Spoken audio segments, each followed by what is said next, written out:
Sędzia Richard Garley powiedział, że po 37 latach pracy w różnych rolach w systemie sądowniczym, w tym 16 latach jako sędzia, to jedna z najbardziej przerażających spraw, jaką kiedykolwiek doświadczył. 27 lutego 2021 roku malownicze miasto Grand Junction w Colorado, znane z naturalnego piękna i dobrego wina, zostało ogarnięte niewyobrażalnym horrorem, gdy niepokojące pomysły nastolatka przerodziły się w przerażającą rzeczywistość, pozostawiając społeczność w szoku i niedowierzaniu. Brian Coheya, nastolatek, skrywał w sobie przerażający sekret. Niepokojąca fascynacja morderstwem w najbardziej brutalny sposób, jaki można sobie wyobrazić, gdy dotarło do niego, że jego najłatwiejszą ofiarą będzie osoba bezdomna. Dla Briana nie było już odwrotu. Miesiące starannych przygotowań doprowadziły do jednego z najbardziej niepokojących i bezlitosnych przypadków, gdy postanowił zabić Warrena Barnesa, 69-letniego bezdomnego, który był kochany przez społeczność. Jednak gdy mroczny plan Briana zaczął się rozwijać, rzeczywistość runęła, gdy jego własna matka natknęła się na odciętą głowę ofiary i zdemontowane kończyny w ich niegdyś zwyczajnym domu rodzinnym. To przerażające odkrycie szybko doprowadziło do aresztowania Briana Coheya i kolejnego przesłuchania. Detektywi odpowiedzialni za odkrycie prawdy muszą teraz zrozumieć, co tak naprawdę się wydarzyło.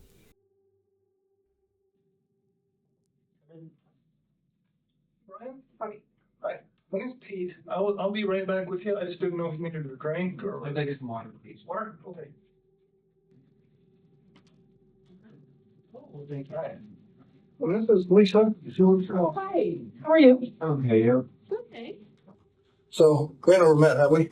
No. Can you, it's Brian, walk me through, how do you spell your last name? You want my full name or my last name? Your full name, good. Thomas Cohey, C-O-H-E-E, Junior or the second, whichever one. And what's your birthday, Brian? January 10th, 2002. And how did you get here? I murdered someone. Okay. You want to look at the form with me? I know the basics, right? Yeah, that's what it is, but I gotta go over a form with you just to make sure we both understand it, okay? Yeah. So, we go back over, I didn't quite understand the dates or what ended up to the body. You said you tried, but it didn't work out. What do you want to know? Just start back at the beginning and go slow and tell me as many details as you can remember. So, because I mean, Murray going to jail for the 15 years probably. I have no idea. Because We're at the beginning. it's murder. I mean, I'm going to jail for Okay, 20 probably, but I figure, why fight it?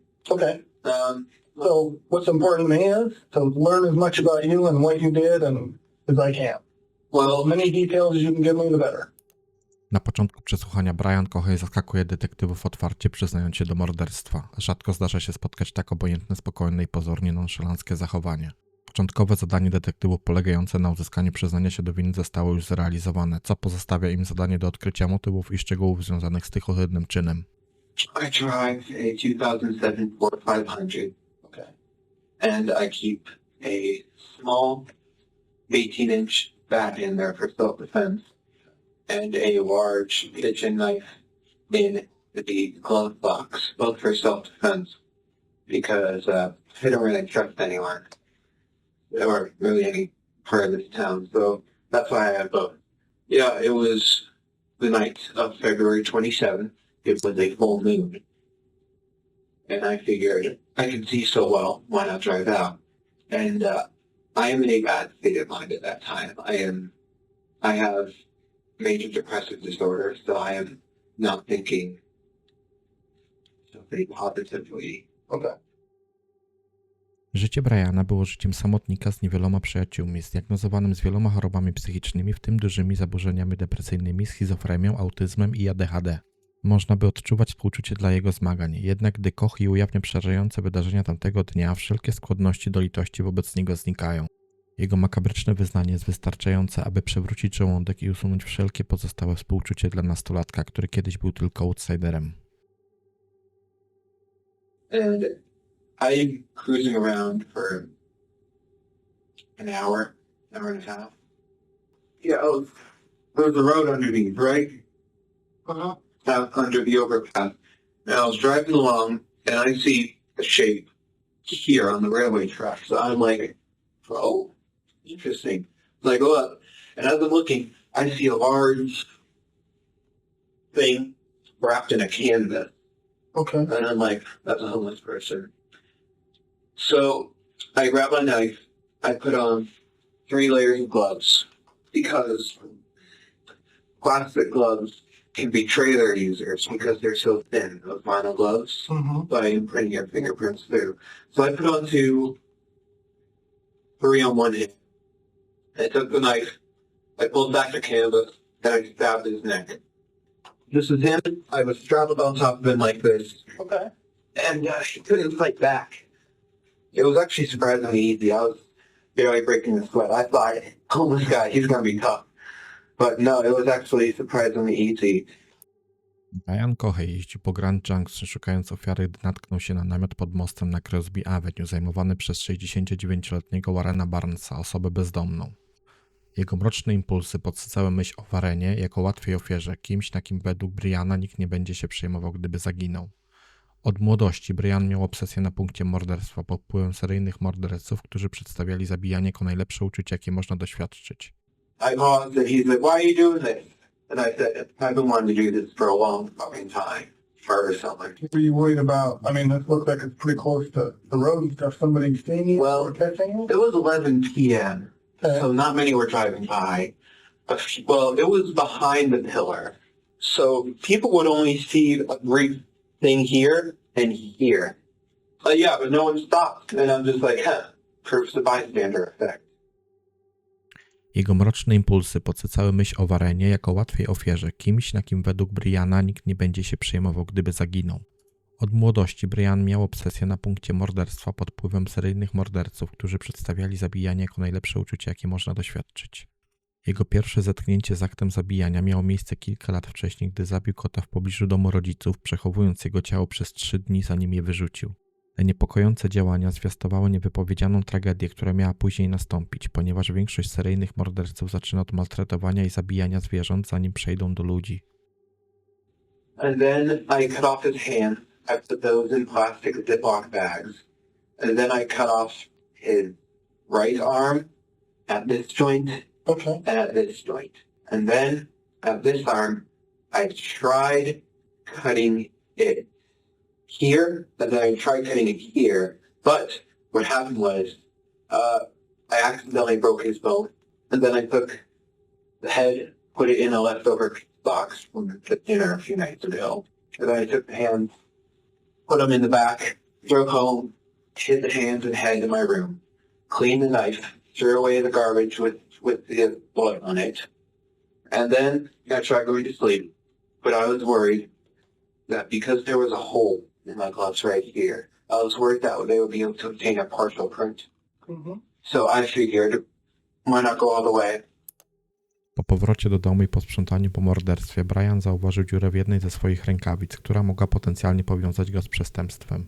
Aby wyeliminować ślady DNA i zatuszować swoje ślady, wpadł na pomysł pozbycia się ciała w rzece, ale okazało się to poważnym błędem, który szybko przyciągnął jego matkę i policję na miejsce zbrodni. I drove back in a different outfit, picked up his body, put it in my trunk, and drove to the Blue Heron drop-off station.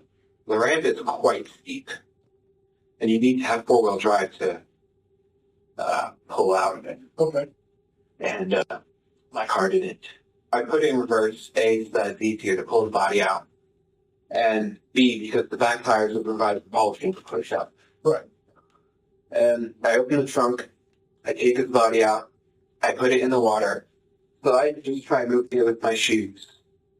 That works successfully. He goes out, some part in the river and floats off. Then, when I tried to inevitably try it out, my car didn't come out. From Blue Heron. Yeah, from Blue Heron. Yeah. My car was stuck. And so then I tried putting it in low gear. I'm trying everything at this. Right. And it still doesn't come out. And then it slides into the river. Oh, My car slides into the river, me inside. It's the middle of February, cold. at night. Yeah. In the river that's almost freezing. Yeah. I'm drenched. I almost died. So I'm able to climb out, and I'm sitting there. I need to act fast or else I'll die of hypothermia. I'm panicking a bit at this point. I'm going to be like, this is one I remembered for dying of hypothermia and a botched attempt at hiding a body. And I'm just like, fuck. So I'm running. So I go up the road, and I'm trying to flag down a car. One doesn't come by for 5 minutes. Eventually does. And it was an old high school friend.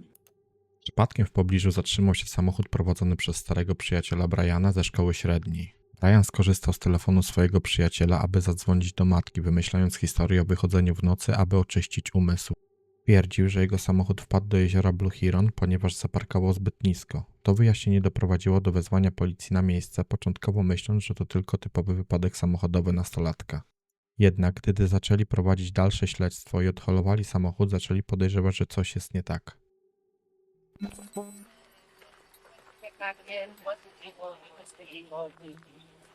don't know. He's right there. Come on, talk to him. Hi. Hi. Did he say hi to you? Yeah. I was just saying hi. Do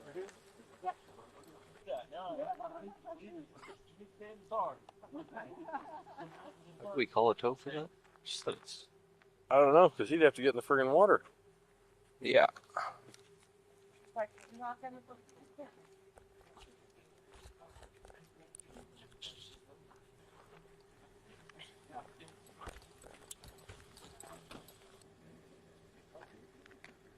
Never seen a car in the water, but Not gonna lie, this is my first time too. Really?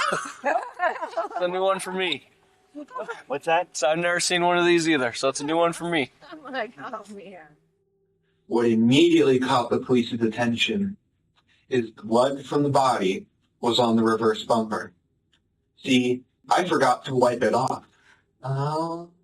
And I was so panicked that I wasn't thinking. And so when they pull it out, they immediately see blood on the bumper. They notice more blood on the door handle, the other door handle, passenger one. Did the cops from the police department, did they talk to you about that this morning? No, I was not contacted. Oh, All they were planning to do with me today is get my insurance information. sure. Kilka dni po incydencie z samochodem i późniejszym odkryciu krwi, której Brian nie potrafił wyjaśnić, części ciała Warrena Barnesa zostały znalezione pod mostem w pobliżu Crosby Avenue, co oznaczało kluczowy punkt zwrotny w śledztwie, w którym Brian stał się głównym podejrzanym. It's right here. Yeah. Because there's an arm. Oh shit. Hey.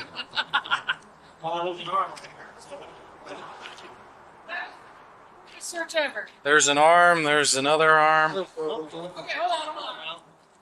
Do some pictures. Start right now. There's another one.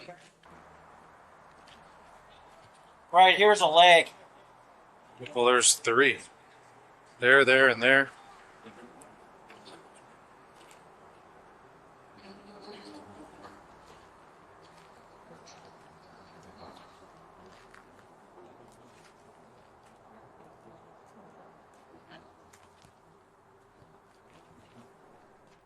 Tego samego dnia przyjaciele Warrena Barnesa, zaniepokojeni o jego bezpieczeństwo, zostali przesłuchani w sprawie okoliczności jego zniknięcia. Szokujące jest, że zostali przesłuchani zaledwie kilka godzin po odkryciu części ciała znalezionych pod mostem. We're trying to find out where there's like little apartments that would be super cheap because he works for a company that does just like temp agency, and they were the ones that actually contacted me because he's never missed work and they know that he sits behind my shop. So When was the last time you saw him? Saturday, 5 o'clock.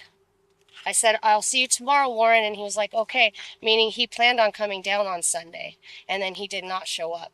So every morning it's around 6. Yeah. Without fail. Without fail. 7 days a week? Yes. He is there every morning. All by himself? Yeah. And he's the nicest guy ever. Rough looking, but he is the nicest guy.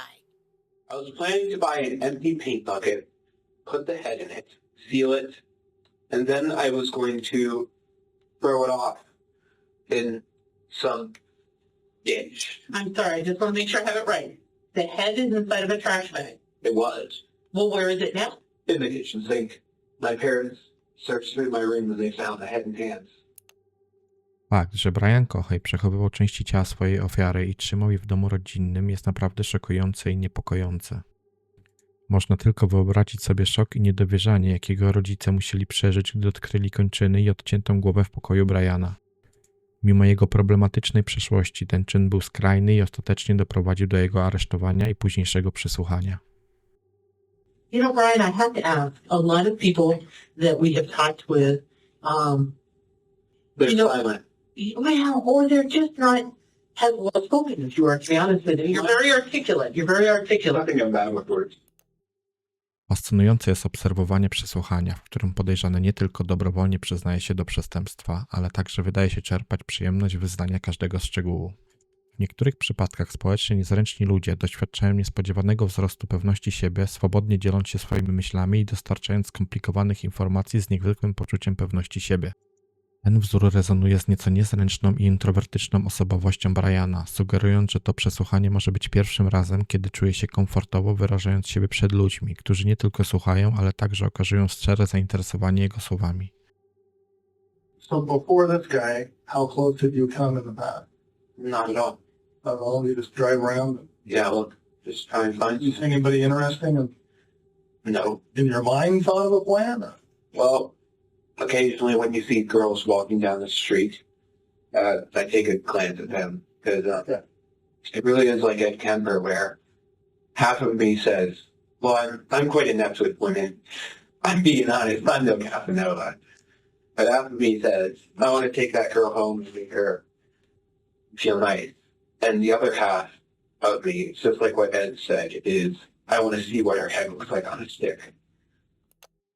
Niepokojące jest zrozumienie, że w społeczeństwie istnieją osoby z tak niepokojącymi myślami. Zapobieganie morderstwu Warrena Barnesa jest skomplikowaną sprawą i nigdy nie możemy być pewni, co mogłoby temu zapobiec. Ostatecznie wydaje się, że jest to wynikiem egotystycznego i głęboko złego umysłu.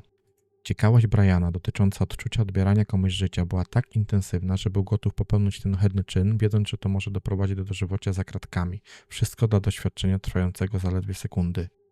Takie czyny podważają nasze zrozumienie ludzkiej natury i skali, do jakiej niektórzy ludzie są pchani przez mroczne i niepokojące impulsy. And when did you start thinking about killing people? 6 months ago, So how old are you?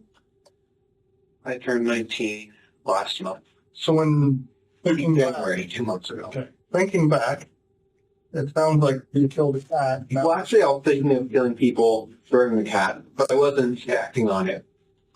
But I started seriously thinking about killing people a year ago. How about when you were 12? Did you think about killing? No.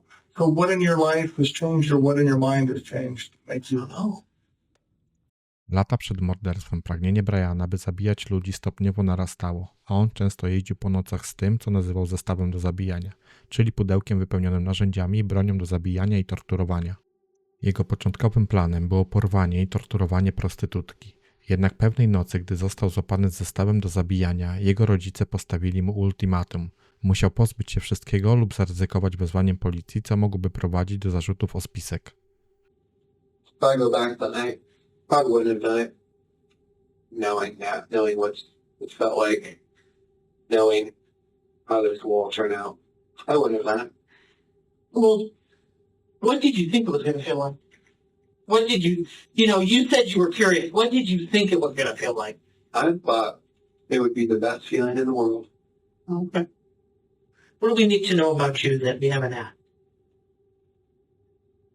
I was planning to go into the military. Okay. Planning to go into forensics or nursing, and eventually go into law enforcement. Oh, really? Okay. Yeah. How come go to forensics and then to law enforcement? Forensics helps with a law enforcement degree. W miarę jak sprawa rozwijała się w sądzie, Brian ironicznie znalazł się w sieci tego samego wymiaru sprawiedliwości, do którego kiedyś dążył. Cohey postanowił nie przyznawać się do winy z powodu niepoczytalności do wszystkich zarzutów, jednak sąd nie pozostawił zbyt wiele miejsca na debatę i ostatecznie został skazany za morderstwo pierwszego stopnia oraz za manipulowanie ciałem zmarłego i dowodami. W konsekwencji otrzymał dożywocie bez możliwości ubiegania się o zwolnienie warunkowe. Ława przysięgłych uznała Coheyego za winnego morderstwa pierwszego stopnia, winnego 2 zarzutów manipulowania ciałem zmarłego oraz winnego manipulowania dowodami fizycznymi. Warren Barnes, pieszczotliwie znany jako człowiek czytający z Grand Junction, był szeroko uznawany za swoją głęboką pasję do książek i bezinteresowną naturę. Mimo że był bezdomny, pozostawił trwałe wrażenie jako niezwykle życzliwa i pracowita osoba, która potrafiła się utrzymać i grzecznie odmawiać jedzenia oferowanego przez innych. Na jego cześć umieszczono pomnik na ławce, na której często czytał, na zawsze zachowując jego pamięć w sercu społeczności.